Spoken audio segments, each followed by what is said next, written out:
महायुतीच्या बैठकीमध्ये महायुतीच्या आमदारांनी त्यांच्या पक्षाध्यक्षाशी बोलणं त्या ठिकाणी कुठली भूमिका घ्यायची आहे असा निर्णय समन्वय समितीवर झाला आहे।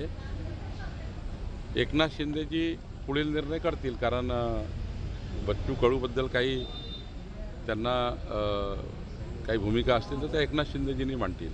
कारण समन्वय समितीचा हाच निर्णय आहे की कुठल्याही आमदारांनी, महायुतीच्या आमदारांनी किंवा महायुतीच्या कुठल्याही नेत्यांनी महायुती संदर्भात काही बोलायचं असेल तर आपल्या पक्षनेत्याला विचारून बोलायचं आहे। त्यांच्यावर गुन्हा दाखल होता, ते प्रकरण सध्या थंडावस्थेत पडलं आहे।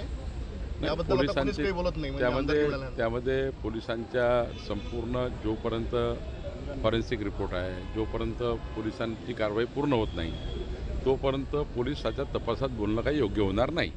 अमरावती शासकीय मेडिकल करता बच्चू कडू यांनी सुद्धा मागणी केली आहे। अचलपूरला व्हावं, संभ्रम सुरू आहे, कुठं व्हावं म्हणाले नाही, शासकीय जिल्हा रुग्णालय असेल तर जिल्ह्यात होतं, जिल्हास्थानी होत असतं, पण अचलपूरला एक रुग्णालय झालं पाहिजे याचा विचार सरकार करता आहे।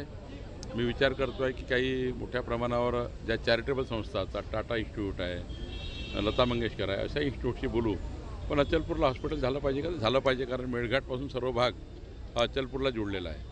नेता जो है सर